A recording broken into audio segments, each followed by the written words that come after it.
നമസ്കാരം, എല്ലാവർക്കും ദ്വിത്വ competitive exam കോർണറിന്റെ പുതിയൊരു വീഡിയോയിലേക്ക് സ്വാഗതം. 10th ലെവൽ പ്രിലിംസിന് വേണ്ടിയിട്ട് പഠിക്കുന്ന കുട്ടികൾക്ക് വേണ്ടിയിട്ടുള്ള ക്ലാസ് ആണിത്. അപ്പോൾ വളരെ കുറച്ച് ക്വസ്റ്റ്യൻസ് ഈ അടുത്തിടെ നടന്നിട്ടുള്ള തമിഴ് മലയാളം നോയിങ് LD ക്ലർക്കിന്റെ സെലക്ടഡ് ക്വസ്റ്റ്യൻസ് മാത്രമാണ് നമ്മൾ ഡിസ്കസ് ചെയ്യാൻ പോകുന്നത്. അപ്പൊ ചിലതിൻ്റെയൊക്കെ നമ്മൾ ഡീറ്റെയിൽഡ് വേർഷനിലേക്ക് പോകും, ചിലത് നമ്മൾ പറഞ്ഞു വിടുന്നതായിരിക്കും. അപ്പോൾ കൊച്ചൊരു വീഡിയോ ആണ്, മാക്സിമം നിങ്ങൾ പ്രയോജനപ്പെടുമെന്ന് വിശ്വസിച്ച്, നിങ്ങൾക്ക് വേണ്ടി പ്രയോജനപ്പെടുമെന്ന് വിശ്വസിച്ച് നമുക്ക് സ്റ്റാർട്ട് ചെയ്യാം. ക്വസ്റ്റ്യൻ നമ്പർ 41, അതുവരെ 40 വരെ തമിഴാണ്. 41 സയൻസ് ആണ് തുടങ്ങുന്നത്. ഹൃദയസ്പന്ദനം, ശ്വാസം എന്നീ അനൈച്ഛിക പ്രവർത്തനങ്ങളെ നിയന്ത്രിക്കുന്ന മസ്തിഷ്കത്തിന്റെ ഭാഗം ഏതാണ്? അനൈച്ഛിക പ്രവർത്തനം നമുക്കറിയാം എന്താണ്, നമ്മുടെ ഐച്ഛിക പ്രവർത്തനങ്ങളും ഉണ്ട്, അനൈച്ഛിക പ്രവർത്തനങ്ങളും ഉണ്ട്, അല്ലയോ? ബ്രെയിനിന്റെ ഫംഗ്ഷൻ നോക്കുന്ന സമയത്ത് ബ്രെയിനിന്റെ പാർട്ടിനകത്ത് നമ്മൾ പഠിക്കുന്ന ഒരു പ്രധാനപ്പെട്ട കാര്യമാണ് നമ്മുടെ അനൈച്ഛിക പ്രവർത്തനം എന്ന് വെച്ച് കഴിഞ്ഞാൽ നമുക്ക് നിയന്ത്രിക്കാൻ കഴിയാത്ത പ്രവർത്തനങ്ങൾ. ഹൃദയസ്പന്ദനം നമ്മുടെ നിയന്ത്രണത്തിലല്ല, ശ്വാസോച്ഛ്വാസം നമ്മുടെ നിയന്ത്രണത്തിലല്ല. ഇതിനെല്ലാം നമ്മൾ നിയന്ത്രിക്കുന്ന ആ ഒരു ബ്രെയിനിന്റെ പാർട്ട് ഏതാണ്? മെഡുലയാണ് കേട്ടോ. മെഡുല ഒബ്ലാങ്കേറ്റ നമ്മുടെ ബാക്കിലായിട്ട് കാണപ്പെടുന്നതാണ്. മെഡുല ഒബ്ലാങ്കേറ്റ ആണ് നമ്മുടെ ഹൃദയസ്പന്ദനം, ശ്വാസോച്ഛ്വാസം എന്നിവയെ നിയന്ത്രിക്കുന്നത്. അപ്പൊ ഡീറ്റെയിൽഡ് വേർഷനിലേക്ക് ജസ്റ്റ് ഒന്ന് പോവാം, നോക്കിക്കോളൂ. 10ാം ക്ലാസ്സിലെ ടെക്സ്റ്റ് ബുക്ക് ആണിത്. സെറിബ്രം, സെറിബെല്ലം, അതുപോലെ മെഡുല ഒബ്ലാങ്കേറ്റ, തലാമസ്, ഹൈപ്പോതലാമസ് എന്നിവ ബ്രെയിനിന്റെ പ്രധാനപ്പെട്ട പാർട്ടുകളാണ്. ഇതിനകത്ത് ഏറ്റവും പ്രധാനമായിട്ടും സെറിബ്രം എന്ന് പറയുന്ന സെക്ഷൻ, സെറിബ്രത്തിലേക്ക് നോക്കുമ്പോൾ മസ്തിഷ്കത്തിന്റെ ഏറ്റവും വലിയ ഭാഗമാണ് സെറിബ്രം എന്ന് പറയുന്നത്. മസ്തിഷ്കത്തിന്റെ ഏറ്റവും വലിയ ഭാഗം സെറിബ്രമാണ്. ധാരാളം ചുളിവുകളും മടക്കുകളും കാണപ്പെടുന്ന ഭാഗമാണ് സെറിബ്രം. സെറിബ്രത്തിന്റെ ചാരനിറമുള്ള പുറം ഭാഗത്തെ നമ്മൾ കോർട്ടെക്സ് എന്നും വെളുത്ത നിറമുള്ള ഉൾഭാഗത്തെ നമ്മൾ മെഡുല എന്നും വിളിക്കാറുണ്ട്. എന്താണ്? സെറിബ്രത്തിന്റെ ചാരനിറം, ഗ്രേ പാർട്ടിനെ നമ്മൾ കോർട്ടെക്സ് എന്നും, വൈറ്റ് പാർട്ട്, ഉൾഭാഗം വൈറ്റ് ആണ്, അതിനെ നമ്മൾ മെഡുല എന്ന് വിളിക്കും. നമ്മുടെ ചിന്ത, നമ്മുടെ ബുദ്ധി, നമ്മുടെ ഓർമ്മ, ഭാവന ഇതെല്ലാം നിയന്ത്രിക്കുന്ന അല്ലെങ്കിൽ ഇതിന്റെയൊക്കെ കേന്ദ്രം ആരാ? സെറിബ്രമാണ്. അപ്പം ഏറ്റവും വലിയ ഭാഗം സെറിബ്രമാണ്. നമ്മുടെ തിങ്കിങ്, നമ്മുടെ ആ ഒരു ബുദ്ധി, നമ്മുടെ മെമ്മറി, നമ്മുടെ ഭാവന, ക്രിയേറ്റിവിറ്റി ഇതിനെയൊക്കെ നിയന്ത്രിക്കുന്ന കേന്ദ്രഭാഗം നമ്മുടെ സെറിബ്രമാണ്.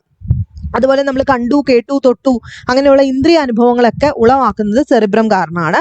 ഐച്ഛിക ചലനങ്ങളെ നിയന്ത്രിക്കുന്നു. ഇപ്പൊ കുറച്ചു മുമ്പ് നമ്മൾ പറഞ്ഞില്ലേ, അനൈച്ഛികം എന്തൊക്കെയാ? ഹൃദയസ്പന്ദനം അല്ലെങ്കിൽ നമ്മുടെ എന്താണ് ശ്വാസോച്ഛ്വാസം, ഇതൊന്നും നമ്മുടെ കൺട്രോളിലല്ല. അതൊക്കെ നിയന്ത്രിക്കുന്ന മെഡുല ഒബ്ലാങ്കേറ്റ ആണെങ്കിൽ ഐച്ഛിക ചലനങ്ങളെ നിയന്ത്രിക്കുന്ന ആരാ? സെറിബ്രം ആണ്. നാളെ ക്വസ്റ്റ്യൻ ചോദിച്ചാലും ഐച്ഛിക ചലനങ്ങളെ നിയന്ത്രിക്കുന്ന ആരാണ്? സെറിബ്രം ആണ്. ഇനി നെക്സ്റ്റ് ആളാണ് സെറിബെല്ലം. രണ്ടാമത്തെ വലിയ ഭാഗം സെറിബെല്ലം ആണ്. അപ്പൊ സെറിബ്രത്തിന്റെ തൊട്ട് താഴെയായിട്ട് രണ്ട് ദളങ്ങൾ പോലെ കാണപ്പെടുന്ന ഒന്നാണ് സെറിബെല്ലം എന്ന് പറയുന്നത്. ചുളിവുകളും ചാലുകളും ഒക്കെ ഉള്ള ഒരു പാർട്ട് തന്നെയാണ് സെറിബെല്ലം. ഇതിന്റെ പ്രധാനപ്പെട്ട ജോലി പേശി പ്രവർത്തനങ്ങളെ ഏകോപിപ്പിച്ചിട്ട് ശരീരത്തിന് നമ്മളെ ഒരു തുലന നില പാലിക്കാൻ സഹായിക്കും. നമ്മൾ ഈ നേരെ നിൽക്കാനൊക്കെ ഹെൽപ്പ് ചെയ്യുന്നത് ആരാണ്? സെറിബെല്ലം ആണ്. അപ്പൊ മസ്തിഷ്കത്തിന്റെ രണ്ടാമത്തെ വലിയ ഭാഗമാണ്. ദളങ്ങൾ പോലെ സെറിബ്രത്തിന്റെ തൊട്ട് താഴെ കാണപ്പെടുന്നതാണ്. അപ്പൊ ഏറ്റവും വലിയ ഭാഗം സെറിബ്രം ആണ്. ഐച്ഛിക ചലനങ്ങളെല്ലാം നിയന്ത്രിക്കുന്നത് സെറിബ്രം ആണ്. ഇനി പേശി പ്രവർത്തനത്തെ ഏകോപിപ്പിച്ചിട്ട് ശരീരത്തെ നിലനിർത്തി കൊണ്ടുപോകുന്നത്, സൈഡിലോട്ടും താഴോട്ടും ഒന്നും പോവാതെ നിലനിർത്തി തുലന നില പാലിക്കാൻ സഹായിക്കുന്ന ആരാ? സെറിബെല്ലം ആണ്. ദെൻ മെഡുല ഒബ്ലാങ്കേറ്റ നമ്മുടെ സെറിബ്രത്തിന്റെ തൊട്ട് താഴെയായിട്ട് ഈ ഒരു തണ്ട് പോലെ കാണപ്പെടുന്ന, ദണ്ഡാകൃതിയിൽ കാണപ്പെടുന്ന ആളാണ് മെഡുല ഒബ്ലാങ്കേറ്റ. ഹൃദയസ്പന്ദനം, ശ്വാസോച്ഛ്വാസം എന്നീ അനൈച്ഛിക പ്രവർത്തനങ്ങളെ നിയന്ത്രിക്കുന്ന പാർട്ട് ഏതാ? Medulla oblongata. ഐച്ഛികത്തിനെ നിയന്ത്രിക്കുന്ന സെറിബ്രം, അനൈച്ഛിക പ്രവർത്തനങ്ങളെ നിയന്ത്രിക്കുന്നത് മെഡുല ഒബ്ലാങ്കേറ്റ. ദെൻ തലാമസിലേക്ക് പോകണം. തലാമസ് എന്ന് പറഞ്ഞു കഴിഞ്ഞാൽ സെറിബ്രത്തിന്റെ താഴെയായിട്ട് കാണപ്പെടുന്നതാണ് തലാമസ് എന്ന് പറയുന്നത്. സെറിബ്രത്തിന്റെ തൊട്ട് താഴെയായിട്ട് സെറിബ്രത്തിലേക്കും സെറിബെല്ലത്തിലേക്കും നിന്നുള്ള ആവേഗ പുനഃപ്രസരണത്തിന്റെ കേന്ദ്രം. അതായത് നമുക്കറിയാം, താഴേന്ന് സുഷുമ്ന നാഡി വഴി താഴേന്ന് നമുക്ക് ഓരോ തരത്തിലുള്ള ആവേഗങ്ങൾ വരും, അല്ലെ? ഇമ്പൾസസ് വരുന്ന സമയത്ത് അതിനെ സെറിബ്രത്തിലേക്കും സെറിബെല്ലത്തിലേക്കും ഒക്കെ ഇങ്ങനെ പുനഃപ്രസരണ കേന്ദ്രം വേണം, അങ്ങോട്ടും ഇങ്ങോട്ടും ബന്ധിപ്പിക്കണ്ടേ. അതിന് വേണ്ടിയിട്ടാണ് തലാമസ് ഉള്ളത്. ശരീരത്തിന്റെ വിവിധ ഭാഗങ്ങളിൽ നിന്നുള്ള ആവേഗങ്ങളെ പരിശോധിച്ചിട്ട് വേണ്ടതിനെ മാത്രം സെറിബ്രത്തിലേക്ക് കൊടുക്കും. ആവശ്യമുള്ളത് മാത്രം, നമുക്ക് ഇമ്പോർട്ടൻസ് എന്ന് തോന്നുന്നതിനെ മാത്രം കൊടുക്കുക. അതാണ് തലാമസിന്റെ ജോലി. ദെൻ ഹൈപ്പോ തലാമസ് എന്ന് പറയും. ഹൈപ്പോ തലാമസ് എന്ന് പറയുമ്പോൾ തലാമസിന്റെ തൊട്ട് താഴെയായിട്ടാണ് കാണപ്പെടുന്നത് ആന്തര സമസ്ഥിതി പരിപാലനത്തിന്. അതായത് ഇന്റേണൽ ആയിട്ടുള്ള നമുക്ക് തലകറക്കോ അങ്ങനത്തെ പ്രശ്നങ്ങളൊന്നും വരാതിരിക്കാൻ, അല്ലെങ്കിൽ ആന്തര സമസ്ഥിതി പരിപാലനത്തിന് അകത്ത് അത് പരിപാലിക്കുന്നത് ഹൈപ്പോ തലാമസ് ആണ്. അപ്പൊ ഇവിടെ നിന്ന് ചോദിക്കാൻ പറ്റുന്നത്, ഒന്ന് സെറിബ്രം ചോദിക്കാം, ഐച്ഛിക ചലനങ്ങളെ നിയന്ത്രിക്കുന്നു. അനൈച്ഛികത്തിനെ നിയന്ത്രിക്കുന്ന ആരാ? മെഡുല ഒബ്ലാങ്കേറ്റ ആണ്. സെറിബെല്ലത്തിന്റെ ജോലി പേശി പ്രവർത്തനങ്ങളെ ഏകോപിപ്പിച്ച് ശരീരത്തിന്റെ തുലന നില പാലിക്കുന്നു. തലാമസിന്റെ ജോലി എന്താ? ഈ സെറിബ്രത്തിനും സെറിബെല്ലത്തിനും ഇടയ്ക്ക് നിന്നിട്ട് ആവശ്യമുള്ളതിനെ മാത്രം സെറിബ്രത്തിലേക്ക് കൊടുത്തുവിടുക. പിന്നെ ഹൈപ്പോ തലാമസ് എന്ന് പറയുമ്പോൾ ആന്തര സമസ്ഥിതി, അകത്ത് സമസ്ഥിതി പരിപാലനത്തിന് പ്രധാന പങ്ക് വഹിക്കുന്നു. അപ്പൊ ഇത് മറന്നു പോവാതിരിക്കുക. നെക്സ്റ്റ് നോക്കാം. അപ്പൊ ആൻസർ ഓപ്ഷൻ ഡി ആണ്. ചുവടെ കൊടുത്തിരിക്കുന്നവയിൽ വൈറസ് രോഗം അല്ലാത്തത് ഏതാണെന്നാണ് ചോദ്യം. വൈറസിന്റെ രോഗം അല്ലാത്ത, വൈറസ് പകർത്താത്ത രോഗമല്ലാത്തത് ഡിഫ്തീരിയാണ്. അപ്പൊ നിപ്പ, എയ്ഡ്സ്, ചിക്കൻ ഗുനിയ ഇതൊക്കെ എന്താണ്? വൈറസ് പകർത്തുന്ന രോഗങ്ങളാണ്. 43 മനുഷ്യ ശരീരത്തിലെ യുവത്വ ഹോർമോൺ എന്നറിയപ്പെടുന്നത് ആരാണ്? എല്ലാവർക്കും അറിയാലോ, തൈമോസിനാണ് നമ്മുടെ യുവത്വ ഹോർമോൺ എന്നറിയപ്പെടുന്നത്. എന്താണ് കൊടുത്തവയിൽ ഏതാണ് യുവത്വ ഹോർമോൺ? തൈമോസിൻ. പോളിയോ എന്ന രോഗം വരാതിരിക്കാൻ നൽകുന്ന വാക്സിൻ ഏതാണ്? 7ാം ക്ലാസ്സിലെ പുതിയ പുസ്തകത്തിനകത്ത് ഡീറ്റെയിൽഡ് ആയിട്ട് കൊടുത്തിട്ടുണ്ട്. ഓപ്ഷൻ ബി ആണ്. പോളിയോ എന്ന രോഗം വരാതിരിക്കാൻ നൽകുന്ന വാക്സിൻ ആണ് OPV എന്ന് പറയുന്നത്. അടുത്തത് 10 kg മാസ് ഉള്ള വസ്തുവിന്റെ ഭൂകേന്ദ്രത്തിലെ ഭാരം എത്രയാണ്? ഭൂമിയുടെ കേന്ദ്രത്തിലെ ഭാരമാണ് ചോദിച്ചിരിക്കുന്നത്. അപ്പൊ അവര് 10 കിലോഗ്രാം എന്ന് പറയുന്നതുകൊണ്ട് അപ്പൊ നമുക്ക് ഭയങ്കര സംശയമൊക്കെ തോന്നും. ചിലരാണെന്നുണ്ടെങ്കിൽ 9.8 × 10 ഒക്കെ ചെന്ന് ചെയ്തിട്ട് 98 ഒക്കെ നമ്മൾ ചിന്തിച്ചു കൂട്ടും. പക്ഷെ ചോദിച്ചിരിക്കുന്നത് എന്താ? ഭൂകേന്ദ്രത്തിലെ ഭാരമാണ് ചോദിച്ചിരിക്കുന്നത്. ഭൂമിയുടെ കേന്ദ്രത്തിലെ ഭാരമാണ് ചോദിച്ചിരിക്കുന്നത്. ഭൂമിയുടെ കേന്ദ്രത്തിലെ ഭാരം എപ്പോഴും എത്രയായിരിക്കും? 0 ആയിരിക്കും. ഓക്കെ, ഭൂമിയുടെ കേന്ദ്രത്തിലെ ഭാരം എപ്പോഴും 0 ആയിരിക്കും. പല ഡയറക്ഷനിൽ നിന്നും ഗുരുത്വാകർഷണ ബലം വരുന്നത് കൊണ്ട് തന്നെ കേന്ദ്രത്തിൽ എന്തായിരിക്കും? 0 എന്ന് പറയുന്നത് ഓർത്തു വെച്ചേക്കാം. അടുത്ത 46 ഒപ്റ്റിക്കൽ ഫൈബർ കേബിളുകളിൽ പ്രയോജനപ്പെടുത്തുന്ന പ്രകാശ പ്രതിഭാസം ഏതാണെന്നാണ് ചോദ്യം. ഒപ്റ്റിക്കൽ ഫൈബർ കേബിളുകളിൽ പ്രയോജനപ്പെടുത്തുന്നത് എന്താണ്? ടോട്ടൽ ഇന്റേണൽ റിഫ്ലക്ഷൻ അല്ലയോ? പൂർണ്ണാന്തര പ്രതിപതനം എന്ന് പറയും. ഡയമണ്ട് ഒക്കെ പോലെ തന്നെ ഒപ്റ്റിക്കൽ ഫൈബർ കേബിളുകളിൽ പ്രയോജനപ്പെടുത്തുന്ന പ്രകാശ പ്രതിഭാസമാണ് പൂർണ്ണാന്തര പ്രതിപതനം. നിങ്ങൾ ഇങ്ങനെ പടമൊക്കെ കണ്ടിട്ടുണ്ടായിരിക്കും. ഇങ്ങനെ ഓർമ്മയുണ്ടെന്ന് വിശ്വസിക്കുന്നു. 47 ഏത് നിയമത്തിന്റെ അടിസ്ഥാനത്തിലാണ് ഹൈഡ്രോളിക് ജാക്ക് പ്രവർത്തിക്കുന്നത്? ഹൈഡ്രോളിക് ജാക്ക് ഹൈഡ്രോളിക് ലിഫ്റ്റ് ഇതൊക്കെ പ്രവർത്തിക്കുന്നത് ഏത് നിയമത്തിന്റെ അടിസ്ഥാനത്തിലാണ്? ഓപ്ഷൻ ഡി പാസ്കൽ നിയമത്തിന്റെ അടിസ്ഥാനത്തിലാണ്. എന്താണ് പാസ്കൽ നിയമം? നമ്മൾ ഒരു അടച്ചു വെച്ച ദ്രാവകത്തില് പുറത്തു നിന്നും ഏതെങ്കിലും ഒരു പോയിന്റിൽ നമ്മളൊരു മർദ്ദം പ്രയോഗിച്ചാൽ അത് എല്ലാ പോയിന്റിലേക്കും എല്ലാ ദിശയിലേക്കും തുല്യമായി വ്യാപിക്കും എന്ന് പറയുന്നതാണ് പാസ്കൽ നിയമം. ഇതിപ്പോ നമ്മളിങ്ങനെ അടച്ചു വെച്ചിരിക്കുന്ന ഒരു നിറച്ച് ലിക്വിഡുള്ള ഒരു പാത്രമാണ്. ഇവിടെ നമ്മൾ ഇവിടോട്ടൊരു ജസ്റ്റ് ഒരു മർദ്ദം കൊടുക്കുകയാണെങ്കിൽ ഈ പോയിന്റിലോട്ട് കൊടുക്കുന്ന ആ ഒരു മർദ്ദം ഈ ദ്രാവകത്തിന്റെ എല്ലാ വശങ്ങളിലേക്കും എല്ലാ ദിശകളിലേക്കും ഒക്കെ തുല്യമായിട്ടായിരിക്കും വ്യാപിക്കുന്നത്. ഇതാണ് പാസ്കൽ നിയമം പറയുന്നത്. ഇതിനൊരു ഇക്വേഷൻ ഉണ്ട്, ഓർമ്മയുണ്ടോ? F=, പെൻ എടുത്തില്ല, PA F=PA. P എന്താ? പ്രഷർ. A എന്ന് പറഞ്ഞു കഴിഞ്ഞാൽ ഏരിയ. ഓക്കെ ആണല്ലോ. അടുത്ത 48 സ്വർണം ലയിക്കുന്ന അക്വാറീജിയ ഏതൊക്കെ ചേരുന്നതാണെന്നാണ് ചോദ്യം. ഓപ്ഷൻ എ നൈട്രിക് ആസിഡും ഹൈഡ്രോക്ലോറിക് ആസിഡും കൂടെ ചേരുന്നതാണ് അക്വാറീജിയ എന്ന് പറയുന്നത്. 49 ഏറ്റവും ഇലക്ട്രോ നെഗറ്റീവായ മൂലകം താഴെ പറയുന്നവയിൽ ഏതാണ്? ഫ്ലൂറിൻ ആണ്. ഇലക്ട്രോ നെഗറ്റീവ് ഏതാണ്? ഫ്ലൂറിൻ. അടുത്ത താഴെ പറയുന്നത് ഇരുമ്പിന്റെ അയിരല്ലാത്തത് ഏതാണ്? ഓപ്ഷൻ സി ബോക്സൈറ്റ് ആണ്, അലൂമിനിയത്തിന്റെ ആണ്. ബാക്കി ഹേമറ്റൈറ്റ്, മാഗ്നറ്റൈറ്റ്, സിഡറൈറ്റ് ഇതൊക്കെ ഇരുമ്പിന്റെ അയിരാണ്. അടുത്ത 51ാമത്തെ ചോദ്യം ഹിസ്റ്ററിയിലേക്കാണ് പോകുന്നത്. ഹിസ്റ്ററിയിലേക്ക് നോക്കുന്ന സമയത്ത് തിരുവിതാംകൂർ മുസ്ലിം മഹാസഭയുടെ സ്ഥാപകൻ ആരാണെന്നാണ് ചോദ്യം. എല്ലാവർക്കും അറിയാം. എന്താണ്? വക്കം അബ്ദുൽ ഖാദർ മൗലവിയാണ് നമ്മുടെ തിരുവിതാംകൂർ മുസ്ലിം മഹാസഭയുടെ സ്ഥാപകൻ എന്ന് അറിയപ്പെടുന്നത്. അപ്പൊ ഇതിന്റെ കൂട്ടത്തിൽ തന്നെ ചോദിക്കാൻ സാധ്യതയുള്ള കുറച്ചേറെ കാര്യങ്ങൾ എപ്പോഴും നമ്മൾ പഠിച്ചുകൊണ്ട് പോകുന്ന കുറച്ച് കാര്യങ്ങളാണ്. അഖില തിരുവിതാംകൂർ മുസ്ലിം മഹാജനസഭ ഇദ്ദേഹമാണ് സ്ഥാപിച്ചത്. മുസ്ലിം ഐക്യ സംഘം സ്ഥാപിച്ചത് ഇദ്ദേഹമാണ്. മുസ്ലിം സമാജം ചിറയൻകീഴ് സ്ഥാപിച്ചത് ഇദ്ദേഹമാണ്. SNDPയുടെ മാതൃകയിൽ ഇദ്ദേഹം ആരംഭിച്ചതാണ് എന്ത്? ഇസ്ലാം ധർമ്മ പരിപാലന സംഘം. എന്താണ്? ഇസ്ലാം ധർമ്മ പരിപാലന സംഘം SNDPയുടെ മാതൃകയിൽ സ്റ്റാർട്ട് ചെയ്തത് ആരാ? വക്കം അബ്ദുൽ ഖാദർ മൗലവിയാണ്. അപ്പം ഇസ്ലാം ധർമ്മ പരിപാലന സംഘം സ്ഥാപിതമായ വർഷം 1918 കേട്ടോ. 1918. ഇനി മറ്റ് മുസ്ലിം സഭകൾ അല്ലെങ്കിൽ പ്രധാനപ്പെട്ട മുസ്ലിം സഭകൾ ഏതൊക്കെയാണ്? ജസ്റ്റ് അതൊക്കെ ഒന്ന് നോക്കിയിട്ട് പോകാനായിട്ട് ശ്രദ്ധിക്കാം. ഇനി മറ്റ് മുസ്ലിം നവോത്ഥാന പ്രസ്ഥാനങ്ങൾ ഏതൊക്കെയാണ്? ഹിമായത്തുൽ ഇസ്ലാം മഹാസഭയില സഭ. കേരളത്തിലെ ആദ്യത്തെ മുസ്ലിം നവോത്ഥാന പ്രസ്ഥാനമാണ് ഹിമായത്തുൽ ഇസ്ലാം സഭ എന്ന് പറയുന്നത്.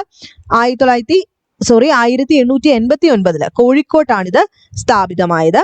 അതുപോലെ തന്നെ ജനാത്ത് മുഹമ്മദീയ സംഘം, ഇതത്ര ചോദിച്ചു കണ്ടിട്ടില്ല, എന്നാലും ജസ്റ്റ് ഒന്ന് നോക്കിയിട്ട് പോവുക. അപ്പൊ ഇദ്ദേഹത്തെ പറ്റിയിട്ട് കൃത്യമായി വായിച്ചിട്ട് പോവുക കേട്ടോ. ആരെ പറ്റിയിട്ട്? വക്കം അബ്ദുൽ ഖാദർ മൗലവിയെ പറ്റിയിട്ട് കൃത്യമായി പഠിക്കുക. അതിനകത്ത് ഇസ്ലാം ധർമ്മ പരിപാലന സംഘം സ്ഥാപിതമായ വർഷം 1918. ഓർത്ത് വെച്ചേക്കുക. അടുത്തത് മലയാള ഭാഷയിൽ അച്ചടിച്ച ആദ്യത്തെ പുസ്തകം. എല്ലാവർക്കും അറിയാം, ഈസി ചോദ്യമാണ്. ആരും എഴുതുന്ന ഒരു ചോദ്യം തന്നെയാണ്. ഓപ്ഷൻ ബി ആണ്, സംക്ഷേപ വേദാർത്ഥം. അടുത്ത താഴെ കൊടുത്തിരിക്കുന്ന സംഭവങ്ങളുടെ ശരിയായ കാലഘടന കണ്ടെത്തുക. സ്ഥിരം ചോദ്യം. കുറിച്യ കലാപം, വേലുത്തമ്പിയുടെ കലാപം, മലബാർ കലാപം, ചാന്നാർ ലഹള. എല്ലാവർക്കും അറിയാലോ. ആൻസർ ഞാനങ്ങ് പറയാം.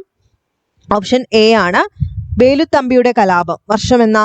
1809 1809 വേലുത്തമ്പിയുടെ കലാപം, കുണ്ടറ വിളംബരം. അതിനുശേഷം ഒന്ന് കുറിച്യ കലാപം 1812 അല്ലയോ, 1812. ദെൻ ചാന്നാർ ലഹളയാണ് 1859 ചാന്നാർ ലഹള. മലബാർ കലാപം ഏത് വർഷം? 1921. ഓപ്ഷൻ എ ആണ് ആൻസർ ആയിട്ട് വരുന്നത്. അടുത്തത് കേരളത്തിലെ ആദ്യ സ്വദേശീയ പ്രിന്റിംഗ് പ്രസ്സായ സെന്റ് ജോസഫ് പ്രസിന്റെ സ്ഥാപകൻ ആരാണെന്നാണ് ചോദ്യം. ഓപ്ഷൻ ഡി ആണ്, മാർ കുര്യാക്കോസ് ഏലിയാസ് ചാവറ. വരിക വരിക സഹചരെ വലിയ സഹന സമരമായി കരളുറച്ച് കൈകൾ കോർത്ത് കാൽനടയ്ക്ക് പോകുന്ന. ഇത് ആരുടെ വരികളാണ്? എല്ലാവർക്കും അറിയാം. Option B, Amshi Narayana Pillai. അടുത്തത് താഴെ കൊടുത്തിരിക്കുന്ന ബാലഗംഗാധര തിലകന്റെ നേതൃത്വത്തിൽ വന്ന പ്രസിദ്ധീകരണങ്ങളാണ് ഇവിടെ ചോദിച്ചിട്ടുള്ളത്. അപ്പം ബാക്കിയുള്ള ആൾക്കാരുടെ പ്രസിദ്ധീകരണം കൂടെ നമ്മൾ ഓർത്തു വെക്കണം, ഇല്ലയോ? അപ്പം ജസ്റ്റ് ഒന്ന് ശ്രദ്ധിച്ചേ. ആരൊക്കെ? കേസരി കാണുമ്പോൾ തന്നെ നമുക്കറിയാം ബാലഗംഗാധര തിലകനാണ്. കേസരി അദ്ദേഹമാണ്. അപ്പൊ മറാത്തയും അദ്ദേഹത്തിന്റെ തന്നെയാണ് അല്ലെ. കേസരി മറാത്തയാണ് ബാലഗംഗാധര തിലകന്റെ. ഇനി നോക്കി, ന്യൂ ഇന്ത്യ കോമൺവീൽ ആരുടെയാ? ആനി ബസന്റിന്റെയാണ് ന്യൂ ഇന്ത്യയും കോമൺവീലും. യങ് ഇന്ത്യ ഹരിജൻ ആരുടെയാണ്? മഹാത്മാഗാന്ധിയുടെ. Young India, Harijan, Navajivan, Indian Opinion എന്നിവ മഹാത്മാഗാന്ധിയുടെയാണ്. ബോംബെ സമാചാർ, നേഷൻ അതാരുടെയാ? ബോംബെ സമാചാർ, നേഷൻ എന്നിവ ആരുടെയാണ്? മർസ്ബാൻ അല്ലയോ. ദെൻ കുറച്ച് പേരും കൂടെ പറയട്ടെ, 2-3 കൂടെ പറയാം. സംവാദ് കൗമുദിയൊക്കെ ആരുടെയാ? രാജാറാം മോഹൻ റോയുടെ. സംവാദ് കൗമുദി, മിറാത്തുൽ അക്ബർ എന്നിവ രാജാറാം മോഹൻ റോയുടെയാണ്. തത്വബോധിനി പത്രിക, ഇന്ത്യൻ മിറർ ആരുടെയാ? ദേവേന്ദ്രനാഥ് ടാഗോറിന്റെയാണ് തത്വബോധിനി പത്രിക, ഇന്ത്യൻ മിറർ എന്ന് പറയുന്നത്. ഇന്ത്യൻ സോഷ്യോളജിസ്റ്റ് ആരുടെയാ? ശ്യാംജി കൃഷ്ണവർമ്മയുടെയാണ്. അതുപോലെ ഇൻഡിപെൻഡന്റ് എന്ന് പറയുന്നത് മോത്തിലാൽ നെഹ്റുവിന്റെ. ദി ഹിന്ദു എന്ന് പറയുന്നത് വീരരാഘവാചാരി GS അയ്യർ ചേർന്ന് എഴുതിയാണ് ദി ഹിന്ദു എന്ന് പറയുന്ന പ്രസിദ്ധീകരണം. അതുപോലെ ലീഡർ മദൻ മോഹൻ മാളവ്യയുടെയാണ്. യുഗാന്തർ എന്ന് പറയുന്നത് അരബിന്ദ ഘോഷിന്റെയാണ്. പ്രീവിയസ് ചോദ്യമാണ്. യുഗാന്തർ അരബിന്ദ ഘോഷ്. ഫ്രീ ഹിന്ദുസ്ഥാൻ താരക്നാഥ് ദാസ്. അതുപോലെ നേഷൻ സുധാരക് ഗോപാലകൃഷ്ണ ഗോഖലെയാണ്. അമൃത് ബസാർ പത്രിക ശിശിർ ഘോഷിന്റെയും മോത്തിലാൽ ഘോഷിന്റെയും കൂടെയാണ് അമൃത് ബസാർ പത്രിക. അപ്പൊ ഇതൊക്കെ ഒന്ന് നോക്കിയിട്ട് പോവുക. അടുത്തത് താഴെ കൊടുത്തിരിക്കുന്ന പ്രസ്താവനകളിൽ ലാഹോർ കോൺഗ്രസുമായി ബന്ധമില്ലാത്തത് ഏതാണെന്നാണ് ചോദ്യം. എപ്പോഴും ചോദിക്കുന്ന ഒരു ചോദ്യം തന്നെയാണ്. ഓപ്ഷൻ ഡി ആണ് ആൻസർ. 2 മാത്രം, ഇത് ബന്ധമില്ല. ബാക്കി നോക്കിയേ. ജവഹർലാൽ നെഹ്റു കോൺഗ്രസിന്റെ പ്രസിഡന്റായി തെരഞ്ഞെടുക്കപ്പെട്ടു. ഗാന്ധിജിയുടെ നേതൃത്വത്തിൽ ഒരു നിയമലംഘന പ്രസ്ഥാനം ആരംഭിക്കാൻ തീരുമാനിച്ചു.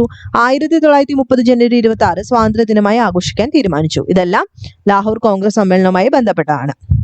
അടുത്തത് താഴെ കൊടുത്തിരിക്കുന്ന വർഷങ്ങളും സംഭവങ്ങളും തമ്മിലുള്ള ബന്ധം മനസ്സിലാക്കി ശരിയായ രീതിയിൽ ക്രമീകരിച്ചിട്ട് ഉത്തരം എഴുതാനാണ് പറയുന്നത്. ആൻസർ ഓപ്ഷൻ എ ആണ്. കാര്യം എന്താ? ഓപ്ഷൻ എ നോക്കിക്കേ. 3 എന്ന് പറയുന്നത് 1 ക്യാബിനറ്റ് മിഷൻ 1946. അതുപോലെ മൗണ്ട് ബാറ്റൻ പ്രഭു, മൗണ്ട് ബാറ്റൻ പ്ലാൻ ആണ് ചോദിച്ചിരിക്കുന്നത്. ഏതാണ്? 1947. അതുപോലെ ലീഗിന്റെ പാകിസ്ഥാന്റെ ഡിമാൻഡ് എന്നാ? 1940. ക്വിറ്റ് ഇന്ത്യ പ്രസ്ഥാനം എല്ലാവർക്കും അറിയാം 42. നമുക്കറിയാം 1940 1938 ജവഹർലാൽ നെഹ്റു പറഞ്ഞു ഇന്ത്യക്ക് ഒരു കോൺസ്റ്റിറ്റ്യൂന്റ് അസംബ്ലി വേണം, അതിനകത്ത് ഇന്ത്യക്കാർ മാത്രം മതി, പുറത്തുനിന്ന് ആരും വേണ്ടെന്ന്, അല്ലയോ? അങ്ങനെ 1940 ഓഗസ്റ്റ് ഓഫറിന്റെ സമയത്താണ് മുസ്ലിം ലീഗിന്റെ ഡിമാൻഡ് വരുന്നത്. 2ആയിട്ട് പിരിക്കണം എന്നുള്ള ഡിമാൻഡ് വന്നു 1940. അതിനുശേഷം ക്വിറ്റ് ഇന്ത്യ പ്രസ്ഥാനം 42. ദെൻ ക്യാബിനറ്റ് മിഷൻ 46 അതിനു മുമ്പ് ക്രിപ്സ് മിഷൻ ഉണ്ട്. 1942 തന്നെ ക്രിപ്സ് വരുന്നു. 46 Cripps mission. Okay, Cripps mission അല്ല, ക്യാബിനറ്റ് മിഷൻ വരുന്നു. അതിനുശേഷം ഈ പറയുന്ന എന്താണ് മൗണ്ട് ബാറ്റൻ പ്ലാൻ വരുന്നത് 47. അത് തെറ്റിക്കാതിരിക്കുക. 40 ഓഗസ്റ്റ് ഓഫർ, പിന്നെ 42 ക്രിപ്സ് വന്നു. അതിനുശേഷം ക്യാബിനറ്റ് മിഷൻ ആണ് ലാസ്റ്റ് ഫൈനലായിട്ട് അംഗീകരിക്കുന്നത് 46. അപ്പോൾ ഓപ്ഷൻ എ ആണ്. അടുത്തത് ഇവിടെ എയില് കൊടുത്തിട്ടുള്ളത് ബന്ധം നോക്കിയിട്ട് പൂരിപ്പിക്കാനാണ്. നാനാ സാഹിബ് കാൺപൂരിലായിരുന്നു. ഷാമൽ എവിടെയാണെന്നാണ് ചോദ്യം. ഓപ്ഷൻ എവിടെയാണ്? സി ആണ്, ബറൌട്ട്. അടുത്ത ഇന്ത്യൻ നാഷണൽ കോൺഗ്രസിന്റെ ആദ്യത്തെ വനിതാ പ്രസിഡന്റ് ആരായിരുന്നു? Option A Annie Besant. അപ്പം ഇത്രയും ചോദ്യങ്ങളെ ഞാൻ ഡിസ്കസ് ചെയ്യുന്നുള്ളൂ. വെറും 20 ചോദ്യങ്ങൾ, എന്നാൽ കൃത്യമായിട്ട് വായിച്ചു പഠിക്കേണ്ട ചോദ്യങ്ങളുമാണ്. അപ്പോൾ ഇതൊക്കെ നോക്കിയിട്ട് പോവുക. റിലേറ്റഡ് ഫാക്ട്സും ബാക്കി കാര്യങ്ങളൊക്കെ നിങ്ങളൊന്നുകൂടി നോക്കിയിട്ടൊക്കെ പോകാനായിട്ട് ശ്രദ്ധിക്കുക. തൊട്ടടുത്ത് നടന്ന എക്സാമിന്റെ എല്ലാ ക്വസ്റ്റ്യൻ പേപ്പറും നോക്കുമെങ്കിൽ അത്രയും നല്ലതാണ്. ഓക്കെ, നെക്സ്റ്റ് വീഡിയോയിൽ കാണാം. ബൈ.